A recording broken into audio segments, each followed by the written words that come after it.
Hello, everybody. Hey, everybody. Good morning. Please take a seat, everybody. This is a great day for the state of Maryland.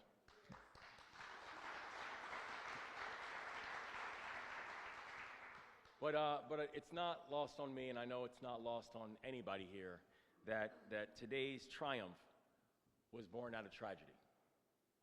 That just shy of 1 year ago, on March 26th, I got a call in the middle of the night, and I learned that the dolly had slammed into the Key Bridge and brought it down. In response to this horrible tragedy, that first morning, we laid out 4 key objectives.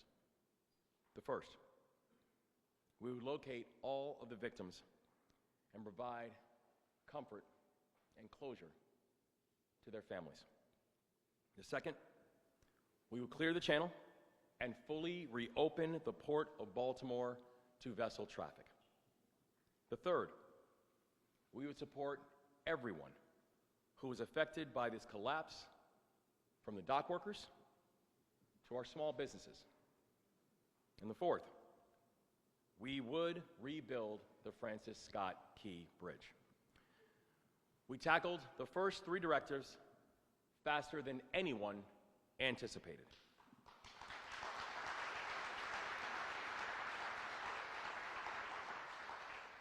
For Directive 1, we recovered all 6 victims and brought comfort and closure to their families, and I want the entire state to know that we still continue to stand with those families and be with those families, and I want all of the families to know that the entire state continues to stand with you. Están en nuestros corazones, nuestros pensamientos y nuestras oraciones. Directive 2. While many said it would take 11 months to reopen the Port of Baltimore, this team got it done in 11 weeks.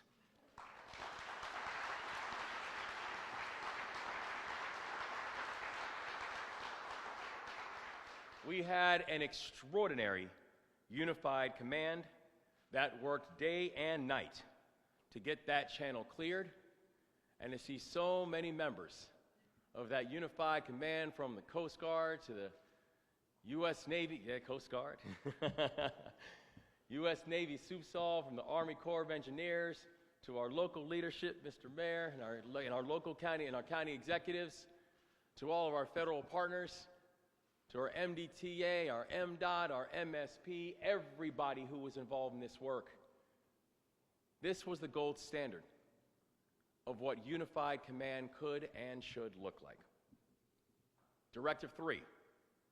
We passed bipartisan legislation with the Maryland General Assembly to support our workers and keep Marylanders on the job. And I want to give a shout out to the members of the Maryland General Assembly who got it done within days on a bipartisan basis to be able to make sure that funding was there. Thank you, Senator. And after completing those 3 directives, we set our focus on number 4, rebuilding the Francis Scott Key Bridge. And this directive is not about nostalgia. This directive is about necessity. Because you cannot have a fully functioning Port of Baltimore, the gateway to America, without the Key Bridge. And we wanted to make sure that people understood that this was one of the core arteries that was necessary to make sure that the Port of Baltimore could continue to do all the work, that it could do on behalf of not just the people of Maryland, but the people of this country. And when it came to making sure that we would rebuild the Francis Scott Key Bridge, we made sure to tackle this directive just like we tackled the other 3 directives. Together, arm in arm, that we were going to be mission first and people always.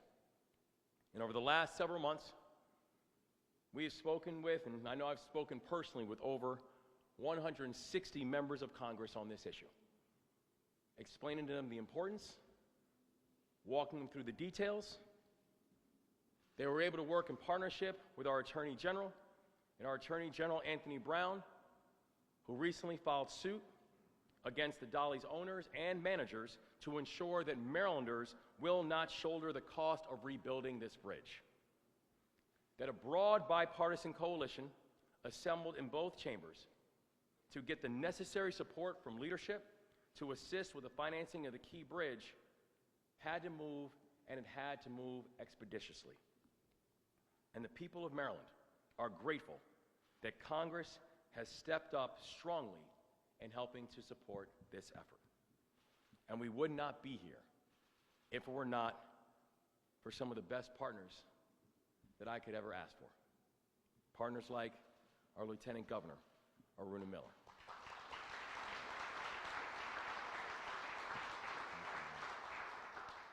Partners like our Transportation Secretary, Paul Wiedefeld.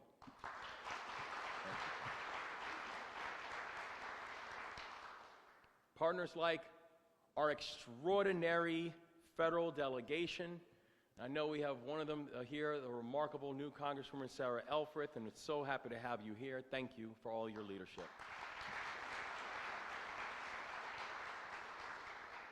And I know there's a few members who I also want to give a special personal shout out to, include Congressman Nfume. I know this is his district, and I know he wanted to be here, but he's called down to Washington. And also two people who we would not be here if it were not for the work of Senator Chris Van Hollen and Senator Ben Cardin.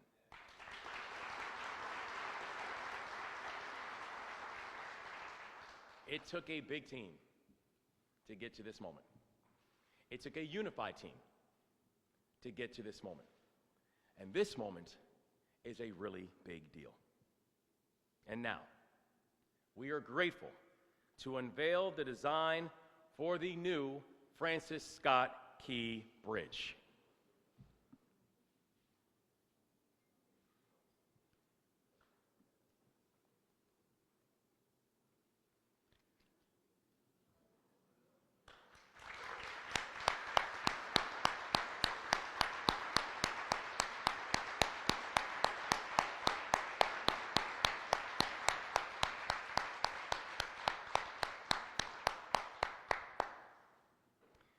This proposal honors the architectural tradition of the Francis Scott Key Bridge. The original bridge was built using the most advanced industry standard and best materials available at the time. Our new bridge will also be constructed in accordance with the most advanced industrial standards and also the very best in infrastructure design. We are going to use the best materials available, and we are going to employ many Marylanders to get it done.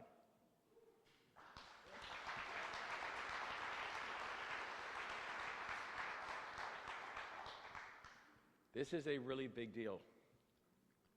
And this is a moment that I know for so many of us, we've been waiting a long time for today.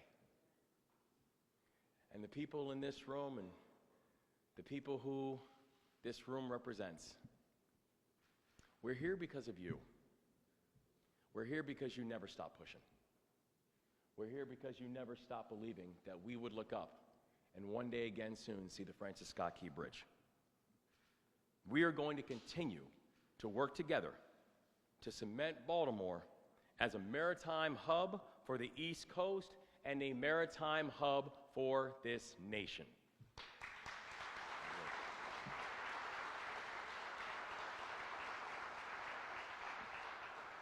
And this year, our administration has proposed new funding for a transformative project at Tradepoint Atlantic.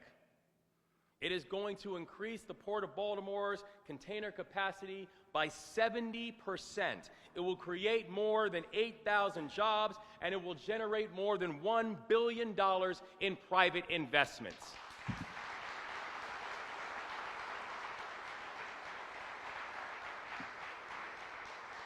Maryland is the bridge between America and the rest of the world.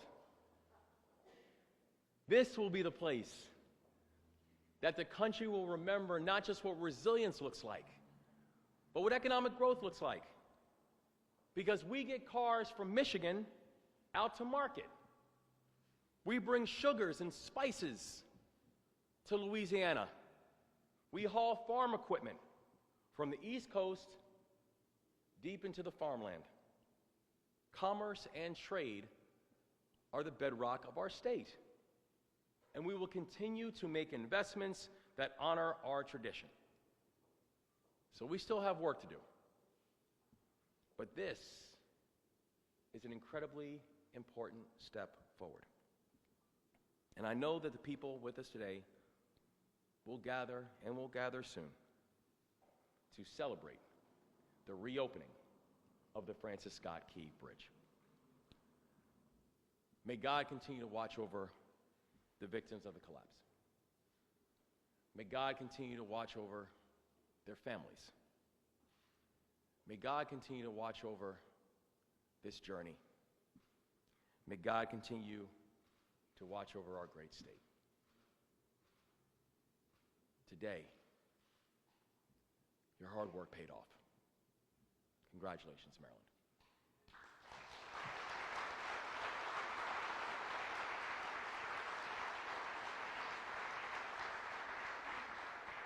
I am now honored to turn the microphone over to my partner in the work, our state's Lieutenant Governor, Aruna Miller.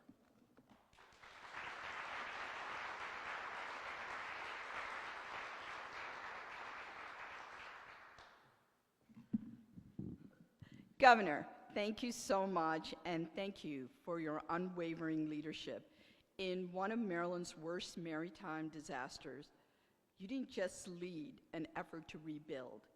You made sure Maryland stood strong, turning loss into momentum and uncertainty into resolve. On behalf of the people of Maryland, thank you, Governor Moore.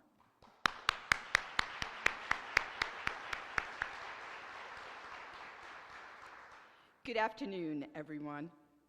What happened on March 26, 2024, tested us in ways we could have never imagined.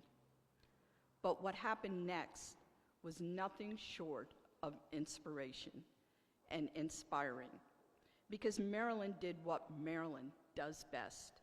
We met the moment. From our Maryland Transportation Authority, whose decisive actions saved countless lives, to the Unified Command Team, who worked tirelessly to reopen our federal channel in just 11 weeks, when many expected it to take 11 months, to our federal delegation, Maryland General Assembly, and local partners who immediately rose to support Marylanders and help secure the funding that we need. And to Secretary Wiedefeld and the entire MDOT team, you never ever took the eye off the ball. Your steadfast expertise have not just made this moment possible, but you met it head on. In less than a year after the unimaginable tragedy, we stand here today, united, stronger than ever before, ready to rebuild, ready to show the nation what Maryland is made of. Pre-construction is already underway on both land and water, with demolition set to begin this spring. And soon, Maryland's first cable-stayed bridge will rise, not just replacing what we lost, but revealing what we have found: strength and unity in our state. As a transportation engineer, I spent my career designing and building infrastructure. But here's the truth: a road is never just a road. A bridge is never just a bridge. Transportation is a force of freedom, connecting people to opportunities, communities to one another, and businesses to the economy. And freedom and resilience go hand in hand. One cannot truly exist without the other. And make no mistake, resilience has always been a part of Maryland's story. More than 210 years ago, through fire and uncertainty, the Star-Spangled Banner waved and endured over Fort McHenry. And just as the flag stood battered but unbroken, this bridge will stand as a beacon of perseverance. This bridge will stand not as a testament to one person, but to all Marylanders, to the 6 workers we lost and their families, to workers who will bring it back to life, and to the spirit that defines this great state. So let the nation know that Maryland is the land of the free and home of the brave. Now it's my honor to introduce Congresswoman from the 3rd District, U.S. Representative Sarah Elfreth. Thank you.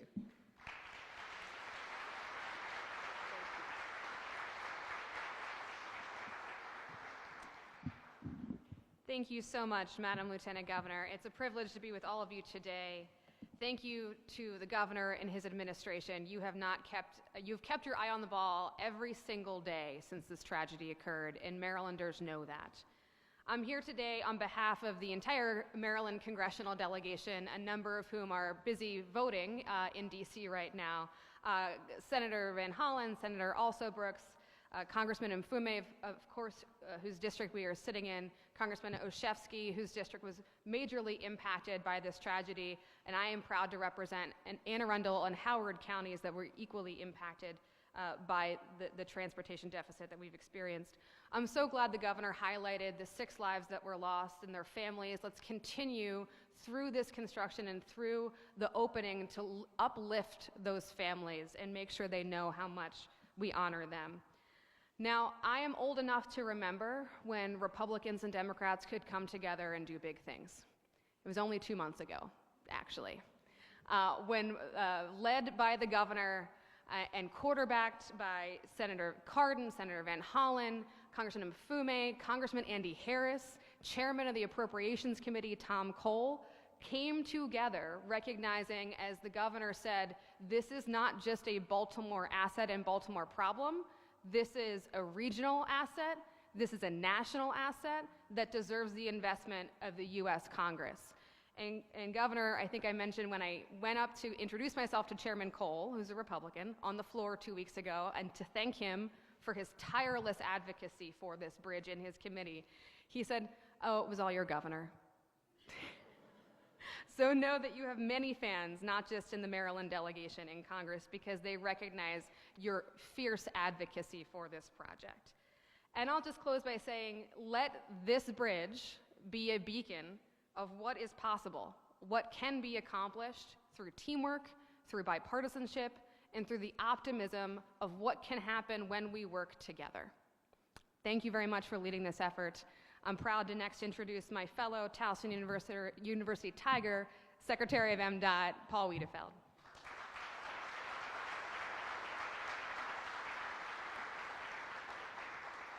Thank you, Congresswoman. Let me begin again by obviously thanking Governor and Lieutenant Governor for your leadership, but really more importantly for your support. The support of our team, the support of the community, support of the families, support of the workers. I mean, that's really what it's been about, and you continue to do that. So I just want to thank both of you first and foremost. I also want to thank Secretary Martinez with the Office of Small Business Affairs, because, thank you. Because we want to make sure that small businesses and minority businesses have a big part of this contract going forward. So thank you for all your efforts in working with us on that. I also wanted to thank the MDTA board members who are with us today. Thank you for taking time to be here and all your support throughout the year. I wanted to thank, obviously, our Executive Director at MDTA, Bruce Gartner, and a special thanks to Jim Harkins, our Chief Engineer at the Maryland Transportation Authority.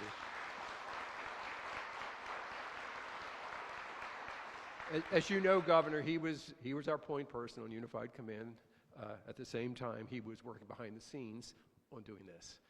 So a fantastic job. And obviously, Director Daniels at the port and everything that he's done as well. So this obviously is a significant milestone on our path to make Baltimore region and the vital Northeast Corridor whole again. The port is an economic driver for all of Maryland and the nation, and the former bridge had a big role in the port's operations and success. The new bridge will do the same, helping the port grow. This bridge will also serve as a gateway to Baltimore City. The crossing will once again connect communities and people to opportunities. This bridge design is optimized to meet the needs of the region, both for today and for generations to come. While this is a beautiful bridge, it will also be a working bridge for a working city. I look forward to putting Baltimore's mark on this bridge by working with the communities on aesthetic designs such as lighting, still girder color, and planned artwork for the bridge. This will add character and uniqueness from Charm City. We're ready to get to work, Governor. We are working, and we'll continue to work, but this work requires partnerships.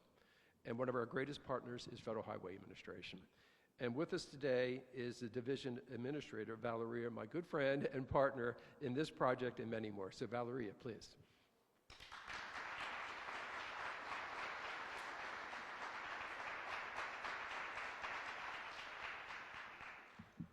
Thank you, Secretary Wiedefeld. What a glorious day today. Such a milestone. I am very happy to be here.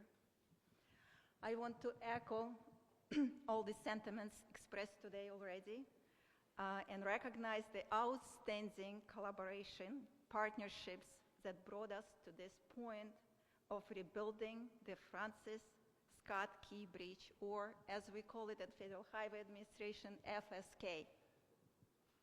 Near 11 months ago, Baltimore, Maryland, and the entire nation were shocked by the collapse of the FSK Bridge. When I learned of the collapse, I immediately thought about people who were on the bridge. My heart goes out to the families of 6 construction workers who perished that day. Their absence is deeply felt, and their families' lives will never be the same. The heroic actions of Maryland Transportation Authority officers who swiftly respond by closing the bridge approaches and communicating the emergency undoubtedly saved many lives. Thank you, officers, for your heroic actions. Following this catastrophic event, Federal Highway Administration mobilized immediately, working across multiple offices and in close coordinations with local, state, and federal partners. Thank you, the U.S. Coast Guard, the U.S. Army Corps of Engineers, Governor, really Lieutenant Governor, the Maryland Department of Transportation, their modes of Maryland Transportation Authority, and the State Highway Administration, the City of Baltimore, and all who helped to mitigate supply chain impacts, manage traffic, and reopen the port. I would be remiss not to include our key federal environmental agencies we continue to work with, such as U.S. Fish and Wildlife Services, the National Oceanic and Atmospheric Administration, the Advisory Council on Historic Preservation, and the Environmental Protection Agency. Together, we are ensuring that emergency procedures, environmental reviews, and permitting processes are expedited to support the rapid reconstruction of this vital infrastructure. As you know, Federal Highway Administration announced the immediate release of $60 million in quick release of emergency relief within hours of MDOT's request for funding. This funding served as initial down payment, and thanks to Maryland Congressional delegation, the bridge reconstruction will be fully federally funded, ensuring people of Maryland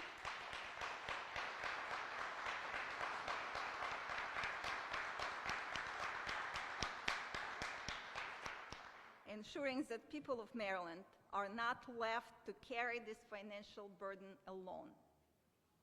Federal Highway Administration Maryland Division team continues to work actively with all our partners, and we remain fully committed to seeing the project through.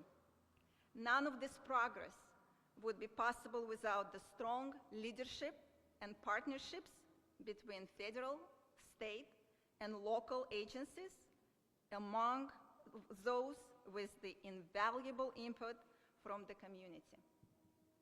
Thank you all for your hard collaborative work, ensuring that the bridge is rebuilt stronger than before, a critical link for regional infrastructure is restored to provide for economic stability and the safety for all who rely on it.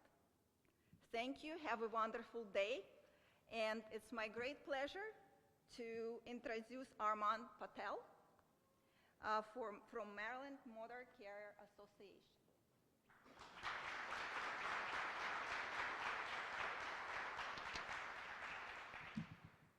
Good morning, everyone. On behalf of my organization, the Maryland Motor Truck Association, we're very, very pleased and excited to be here at this event. I certainly want to reiterate what all the previous speakers have mentioned. The level of cooperation, the level of anticipation was really unprecedented, I think, in almost any event, certainly in my career. On behalf of the trucking community as a whole, and especially those who service the port, we want to express our sincere thanks to all of those who helped with the disastrous impact of this tragedy. Now, I have a list of thank yous, and you know what they say about thank yous. You know, when you start listing them, you inevitably leave someone off, so my apologies ahead of time if that happens. But our special thanks goes out to the White House and the U.S. Department of Transportation, who listened and understood the challenges that we faced, enabling the Federal Motor Carrier Safety Administration to enact temporary hours of service rulings, allowing our drivers to retrieve diverted Maryland cargo from neighboring ports. Governor Moore, whose leadership showed what can be accomplished while respecting the dignity of the victims and their families and emphasizing safety as a guiding principle. Secretary Wiedefeld, for his stewardship of resources and experience during the recovery process. An extra shout out to the entire team at the Maryland Department of Transportation, including SHA, the MDTA, for helping with the challenges of container transport and coordinating our requests. Port Director Jonathan Daniels, whose day-to-day advice and guidance helped the community maintain focus while informing us of the progress and challenges of the effort. Secretary of Labor Portia Wu and her extraordinary team for the implementation of the Worker Retention Program and other support programs, including unemployment insurance available for independent contractors. Secretary of Commerce Kevin Anderson for the financial assistance to business owners. There are many others, but we also want to include the Maryland Department of Housing and Community Development, the Controller's Office, Baltimore County, the City of Baltimore, and also our neighboring states of Virginia, Pennsylvania, and Delaware. For our organization, it was never really a matter of how much a new bridge would cost. We're pleased that it's going to be backed by the federal government, but for us it was really a matter of how much would it cost not to rebuild it. The intermodal group from our association suffered a disproportional impact from this tragedy, but the impacts are felt through today and will be felt until the new bridge is reopened. A study was recently released within the last few weeks by the University of Maryland and Morgan State University that estimates the collapse of the Francis Scott Key Bridge will increase the trucking industry's operating costs by $92.8 million in 2025, and each year thereafter until a new bridge is opened in 2028. That totals almost $450 million of additional expense. And that's if we remain on schedule, so we're holding you to it. That said, we are confident that there is a team in place to deliver a new bridge safely, on time, and within budget. Thank you again, everybody. At this time, I'd like to bring the governor back up to the podium for any questions.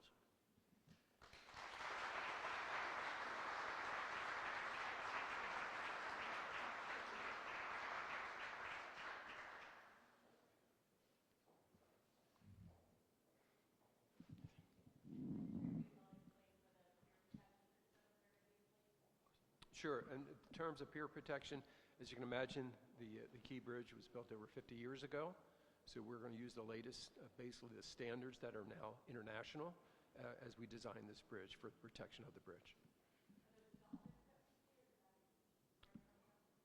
I'm sorry? Well, they're still doing final design, most likely not dolphins, but it's still in the preliminary design stage for that.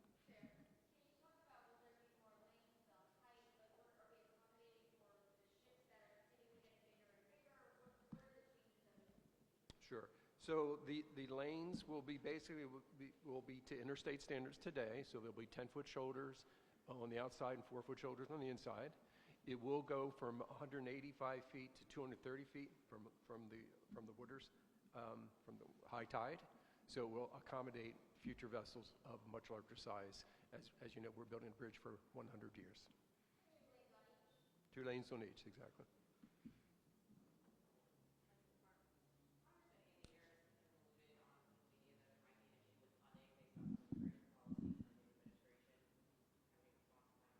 My response is we were able to get here by being able to work together. That we were able to get full funding from the federal government, 100% cost share, because there was both Democrat and Republican support in order to make that happen. That was important because without that level of bipartisan support, we wouldn't be here. And so we're thankful for the support that we've received. You know, Congresswoman Elfreth mentioned, you know, people like Chair Cole and Chair Womack, Republicans who believe that this project is necessary and required, and we're thankful and we expect the continued bipartisan support in order to complete the project.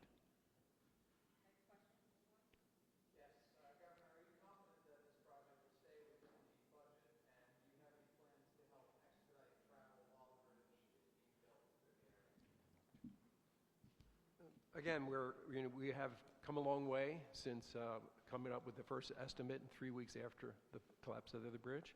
We continue to work with our partners at Federal Highway. We'll be coming up with an update on schedule and budget the next month or two as we, again, get much more detail.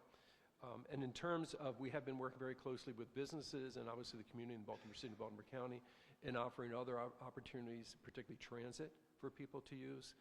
And clearly some of the things we've done to make sure if there's any incidents on the roadway to clear them as quickly as possible, just given the limited capacity that we have now in this system. There had been some question at the beginning of whether or not you were going to include a memorial to those who were killed while working on the bridge when the collapse happened. Is that part of this new design, and how would that work, and what would it look like? We know that once the bridge is complete, the memory of those who we lost on March 26th, their memory will not be forgotten. And so we will make sure, and we'll continue to make sure as we're going forward, that the memory of those that we lost will be remembered and preserved.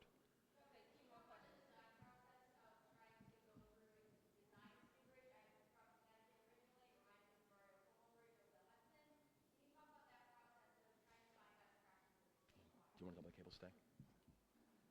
We have a international team working on it, to be frank, to help us with that. We have a very strong team, as I mentioned, with Jim here as our chief engineer. So we're basically taking the best of the best that we can find, but we're also very focused on the time to redo this bridge. You just heard from the Trucking Association, the impacts that has, and anyone that travels in this area knows that every day. And then in terms of keeping the costs, both today's costs and future costs, at a minimum as we can.